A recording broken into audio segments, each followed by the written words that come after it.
Thanks for staying with us. Joining us on the show now is the National Youth Leader of the All Progressive Congress, APC, Dayo, Isreal. He'll be speaking on the manifesto, on the youth manifesto of Asiwaju's presidential bid, the party's grand finale rally in Lagos, and Governor Sanwo-Olu's re-election bid, amongst others. Welcome to the show, Dayo Isreal. Thank you very much. Honorable Dayo Isreal. You can call us on 081-270-53687, 091-390-76948. You can also tweet to us at TVC Connect. Please hashtag YourViewTVC so we can read your tweet. So they call you the National Youth Leader of the APC, and I'm thinking to myself, APC and youth don't seem to correlate, because when you think youth, you think other parties. People always assume that APC doesn't have so many youth following. Could you tell me, what are you doing to get young people to actually vote in your party? Thank you very much, Mariah, and thank you to the ladies of your view for having me in your midst this morning. I think that we believe that Nigeria starts and ends on Twitter and on social media, or we think that the world revolves around those of us who are in towns and cities. But it will shock you that a huge percentage of young people, those who are with us, are more than those who are against us. And I'll give you an example. As national leader of the party alone, I have 200,000 foot soldiers directly under me as the wing commander of the youth wing of the APC. And I'll break it down for you. I'm the national youth leader to the glory of God. I have a deputy national youth leader. I have 6 zonal youth leaders elected at the convention. I have 37, including state, 36 at FCT, state youth leaders. They all have deputies, another 37. Then I have 109 senatorial youth leaders elected at their state congresses. Then I have 774 plus LCDAs, so about 1,000 local government and LCDA youth leaders. And they all have deputies, another 1,000, elected at our congresses. I have 8,864 ward youth leaders and their deputies. That's about 16,000 on the ward level alone. Every single ward in Nigeria, I have a foot soldier. Then I have 176,000 plus polling unit youth leaders in every single polling unit. That 200,000 that you are calling is all under your employ? Under my structure, yes. As national youth leader, they are youth leaders of the party. So while I am national youth leader, they are state youth leaders, local government youth leaders, ward youth leaders, and polling youth leaders elected at our congresses and convention. We have them to serve a tenure of 4 years, and we've always had them. Show me another party that have the structure. Because our guys don't come on social media to attack and to abuse doesn't mean that we don't have people. Elijah said, I have Eden waiting for me. You know, God told Elijah, over 1,000 that have not bowed their heads to bow. Yeah. You understand? So it's not about grandstanding on social media. Now, these are just leaders, 200,000 leaders who are elected in our party, under me. They now have members under them. The constitution of our party says everybody under the age of 40 with the APC membership is a member of our APC youth wing. If we now have the members in each of the structure, the youth in Adeodo local government, for example, or let me say Yaba local government, who are in the APC under that their local government youth leader, or in that ward in Makoko, under their ward youth leader, you are talking about millions, over 10 million APC young people. Our last registration of our party has 41 million membership for APC. Out of the 41 million, over 50% of it are young people under the age of 45. So that is first our own foot soldiers, manpower, structure that we have as a party. Now leave that alone and now begin to talk about young people in the party who are in different states. I've gone to 33 states of the Federal Republic of Nigeria in the last 3 months, not on the rallies or campaign, not with my candidate, but personally going into the trenches to meet young people directly. I just came back from Ogun State. Then I went to Calabar. I came back from Calabar yesterday. We had a walk yesterday in Calabar morning. You see the turnout of the young people that walked with me from the State House to campaign office on Calabar Road yesterday morning. There are young people that you don't see them come to fight and attack on social media. So because some people are trying to dominate the media space and begin to attack in a coordinated way does not mean that the youths are not with our party. All right. So this is shocking to me to hear that the APC has a structure for a lot of youths. Yes. And I would like to ask, what is the ideology behind what you are pursuing? You know, if you ask the layman on the street, they will say the APC government has failed them so far. They will call all the things that are not working in the country.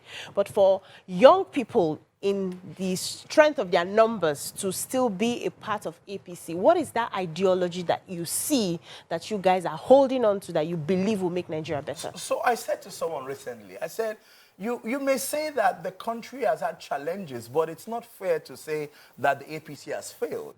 And I'll tell you why. I told you I've traveled to 33 states on just mobilizing young people. I drove from Bauchi to Yobe, Damaturu. I drove from Yobe, Damaturu to Jingbam, where it was captured by Boko Haram under the PDP government. Nobody could live in those communities. They were terrorized.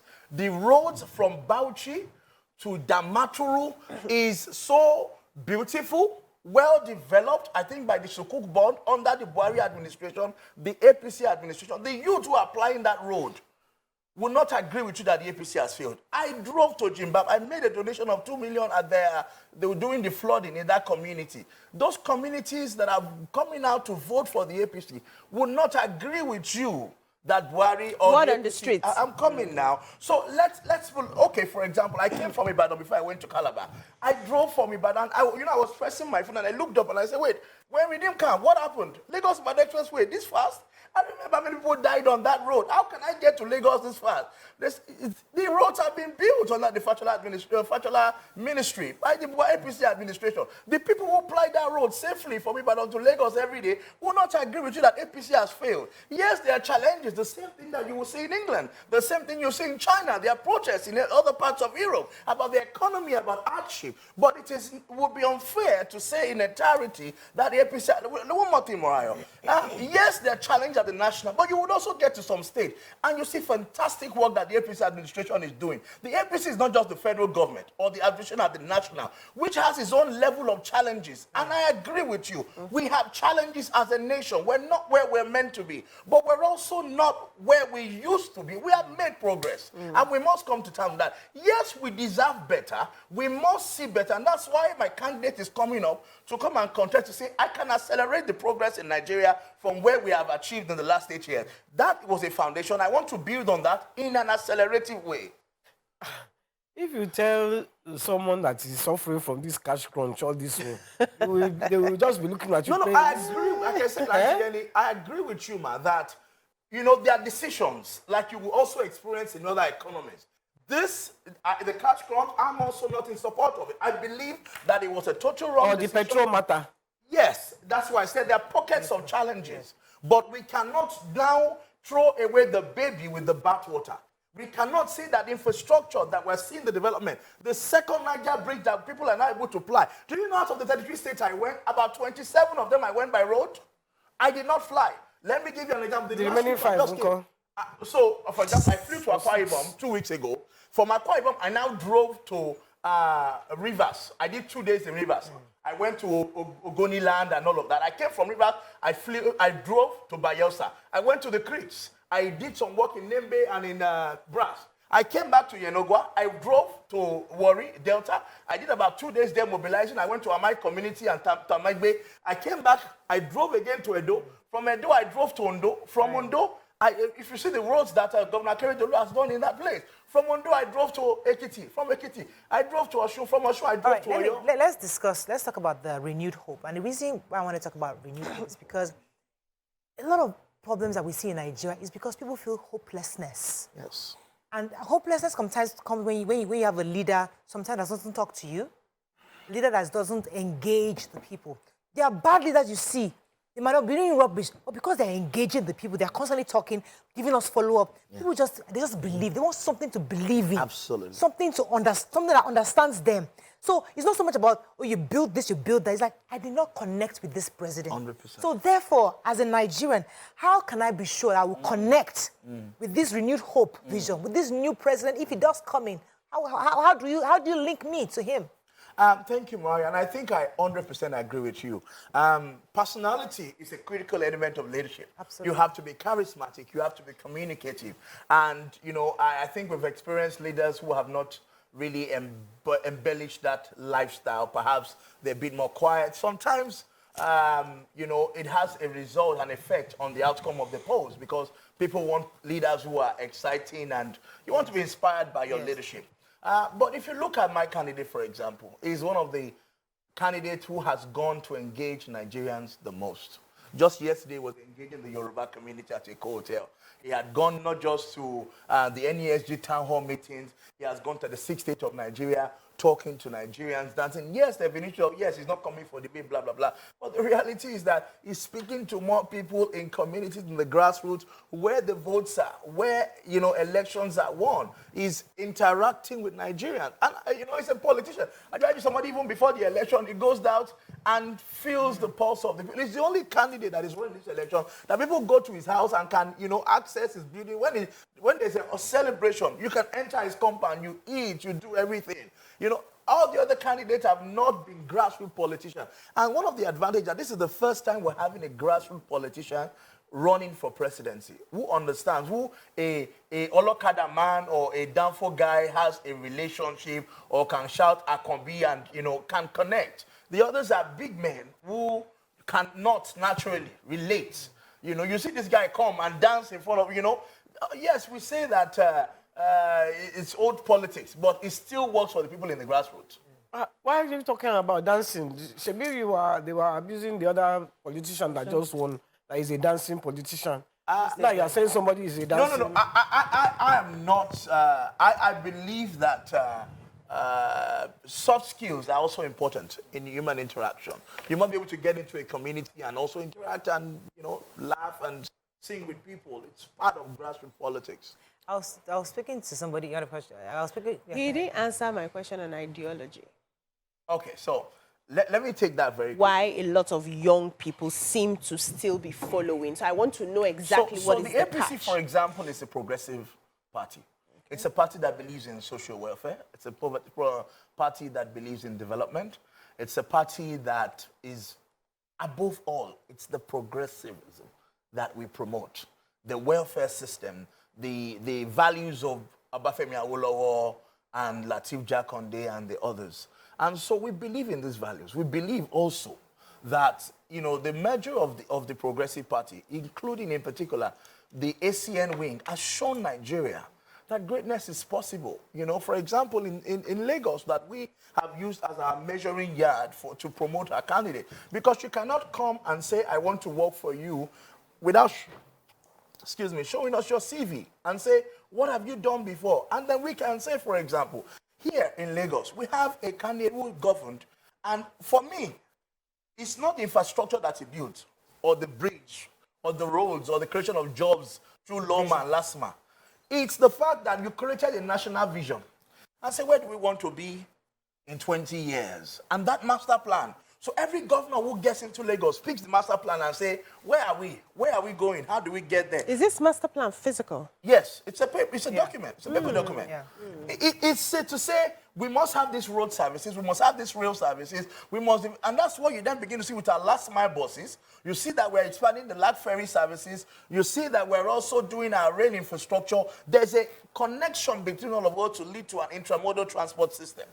The challenge we have in Nigeria is that leadership, like you said, has not been able to give us a national blueprint that we can all rally around. Yes, we see Vision 2020 that has been, it's not people driven and it's not owned by the people. But if the most thing they can come to do is to get Nigeria around one goal. I want to see a Nigeria where my children will be happy to carry our green passport around, where you feel life, like you said. So you want a Nigerian dream? Yes. Like the American that people dream. can then follow up onto and build onto bricks by bricks, mortar by mortar. And if we can create that, everybody feels a sense of ownership. So you then know that the road we are building here is leading to something. We want to open the economy in that particular community. Our interventions are driven by a goal and an aspiration for where we want to get to. I think we need that kind of leadership to come and get us all to see one vision. Let me go on a quick break. When we come back, we continue our conversation. Stay with us. We'll be right back. With us, we still have our guest, Honorable Dayo Isreal, with us. So Asiwaju's credit, you know, when emefiele and his cohorts came up with this policy, he was the first to condemn it, say that it's going to cause hardship on people, that this policy was not right at this time for Nigerians. And every other person, other candidates around him would say, no. In fact, even when the Supreme Court said it should extend it, other candidates came out on Twitter and said, don't extend it, it's good for democracy. But many of these other candidates now, in the last few days, have turned around to say, please, fees, they have to, the hardship on the people. Ashwaji was able to see, even before they even saw. He's a visionary. He could see ahead that this thing is not going. He was the first to condemn it. What does Ashwaji see for young people? What's that vision? What's that thing he wants to achieve for Nigerian youth if he becomes president? So it excites me in this question. Ashwaji has said for young people he has two agendas: to work for us and to work with us. In terms of working for us, is to say, how do I improve your lives? How do I create sustainable livelihoods for you and social justice? So it said, I'm going to start from cradle. So basic education is going to invest a lot more and also scale up some of the things that were piloted in Lagos. For example, you're very familiar with what we've done with digitalizing our teaching and learning and our classroom in Lagos State through our Co-Excel program. Those kind of innovations, for example, have been understudied by other states. We have Kwara State already building on it called Kwara Learn, and other states across Nigeria. Digitalization of teaching and learning in classrooms across Nigeria is something that the APC administration under Ashwaji is going to introduce by the grace of the Almighty when he gets elected on Saturday by God's grace. So beyond that also is to also ensure that we can get more young people to have access to healthcare services. In Lagos, for example, is being able to pilot social insurance, and that is also going to be part of the things that on a large scale over time will be expanded. Of course, there exists that already, health insurance in Nigeria, but the expansion of that to reach more. So we're not going to just expand the tax net to bring more people into the tax net. We're also going to expand the social services net to ensure that we can reach out and cover more people and more families and more children. And I hear social services, that's more money, that's more spending. Where's he going to get the money from? Yes, we'll come back to where he's going to get the money from, but these are services that you must offer. That's why you have a government. You must be able to guarantee healthcare services. You must be able to guarantee education.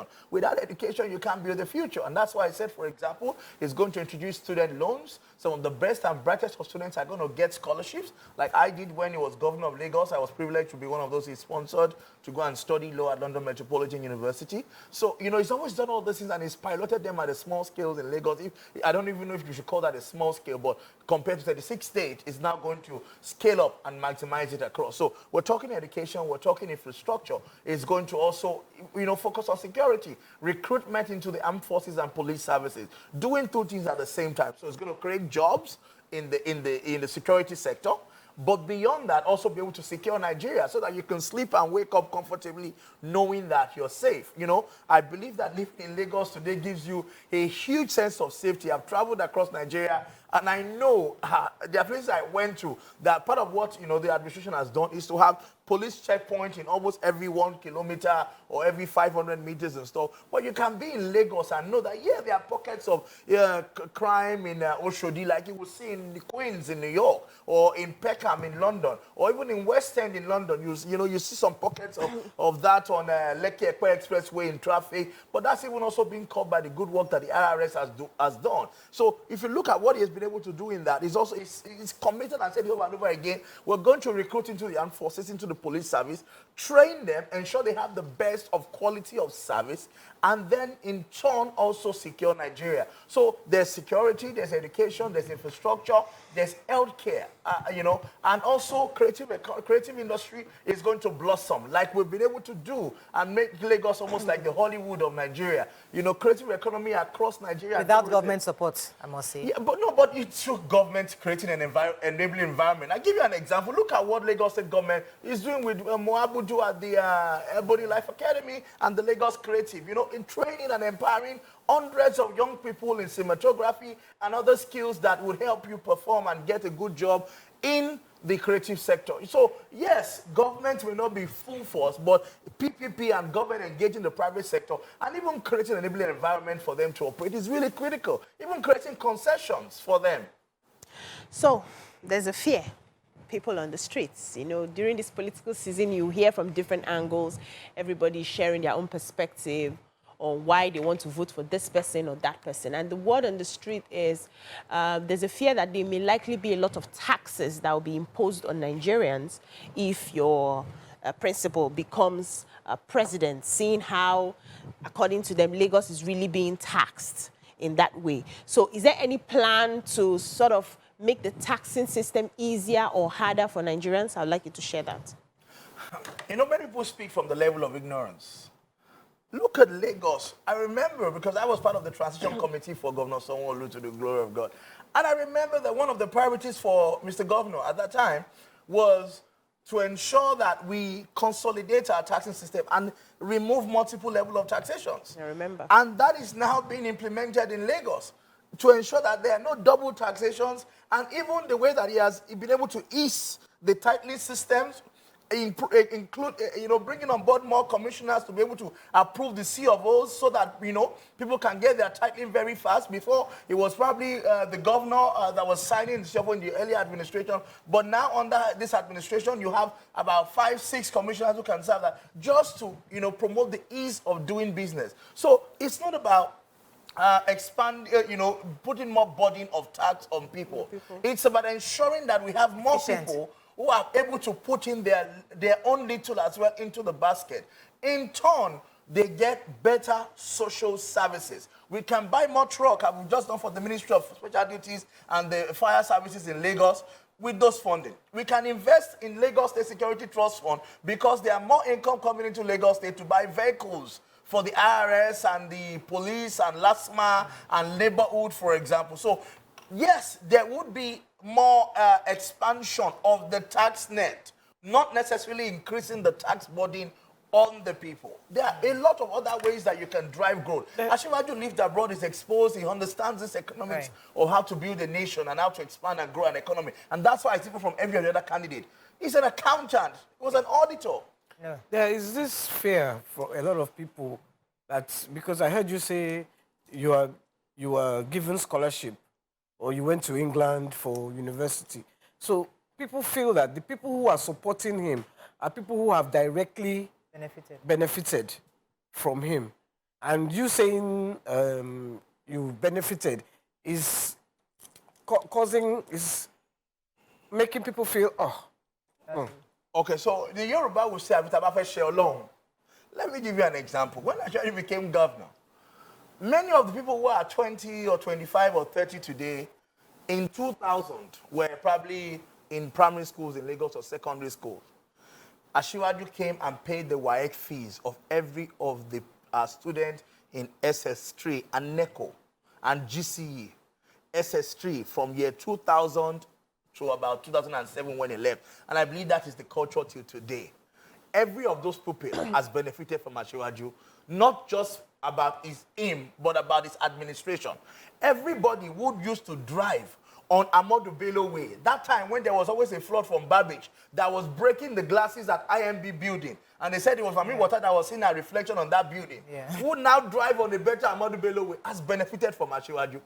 So we can go and go and go on. If your life has not impacted people, or your administration as a governor, then you are not a leader. So what we are selling is that his administration has been able to improve the lives and the lot of everybody who has lived in Lagos under his tenure, even till today, because his legacy has continued to improve the lives of people. People who have come after him, who have benefited from his leadership, have continued to also do that for others. Look at how we're able to, yesterday there was a commercial boat capsized around the Third Mainland Bridge.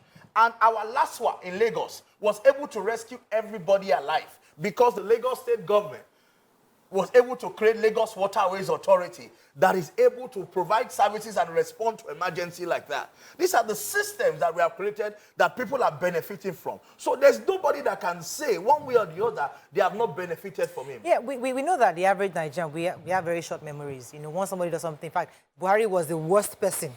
About 2 weeks ago, we hate Buhari. Suddenly, some opposition like, he's a fantastic guy. This new policy, this Buhari is a nice, this Buhari and emefiele, fantastic. Suddenly, we have 360-degree, that's us. But when it comes to young candidates, somebody you think as a young person, you would rather support a young candidate, not your own principle. They'll think, young people should not, we should all support somebody else that is younger because he's youthful, he's closer to us. What do you say to people who have that mentality that they know Asiwaju has the capacity, he has the experience, he has the blueprint, he has done this, he has done that. Yes, but it's just too far away from my age. So, Mario, if it wasn't Asiwaju, I probably wouldn't have supported somebody who, is, like you said, probably a bit older or out of our generation.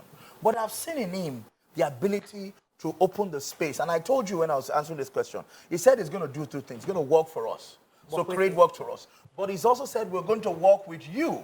And, you know, I would have doubted him, but I see Akeem Uriokola, who is head of service in Lagos State in his 40s, because of the mentorship that Ashwaju was able to create doors for him. Or my own governor, Babajide Sanwo-Olu, who is 56 this year, I believe, and 20 years ago was commissioner under Ashwaju, and Mini was 36. And Babatunde Raji Fashola, who was probably 38, 39 when he became governor. And we can go and count many more who were local government chairman, councillors. Some you don't even know their name. But he has been able to bring into the public sector, bring into private sector, create opportunities for. And so when he says, I'm going to give you a seat at the table, I'm not coming because of me. I have everything I want. I just want a legacy. I want to help you build in Nigeria, work with you collectively. We will do this hand to hand together. Then I feel that, you know what, why don't I give my all to this for a man who can go and make the way for our generation to be able to take over leadership? There is the fear that he is too old, because there have been many videos being shared around where he has made blunders, where he has called PDP. And so people say, oh, yeah, he has these great policies. Yes, he has, but he's too old. He cannot implement. Auntie Yeri, is the PDP candidate a young guy? The same person that said,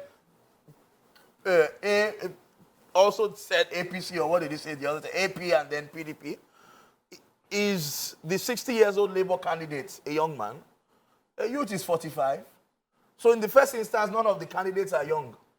So let's get it straight. Then, we also talk about the fact that people want to highlight on the errors, but highlight on the fact that this guy has gone to over, he's gone to some states 5 times, and he has gone to 36 states of Nigeria.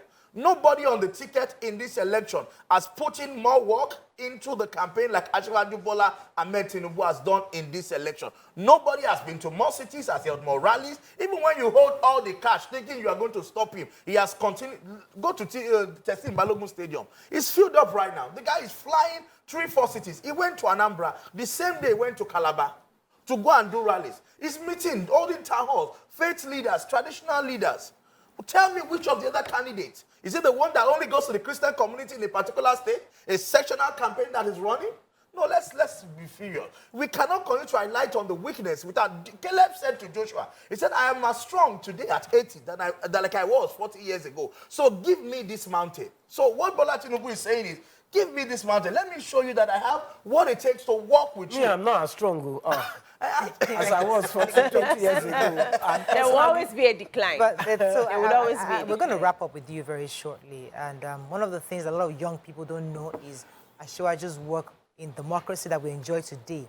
I don't know if you have any more information to share, because a lot of people, older people who are supporting him, is because they knew him in the trenches. They knew him when Nigeria was totally under military junta, and how he funded, how he supported many of these people to become. Would you say a few things to young people who are still thinking to themselves that, why is this? Why is everybody supporting this man? What exactly is with this man? I think the truth is that many of our generation are not aware, of the sacrifice and the price that was paid to enjoy the Nigeria that we have today. I remember that I was in development before I joined politics. I was in CLO. I used to go to CLO in Obat Street, Jibo, with Larry Suraj, Abdul Oro, and many others. So I was part of the pro-democracy even as a child. In 98, 99, I was part of the 1 million man march against Abacha in 1990. I was a little boy, but I was involved in that. How old are you now? I'm in my 30s. My 30s. Really? Yes, I am. Wow. Late 30s.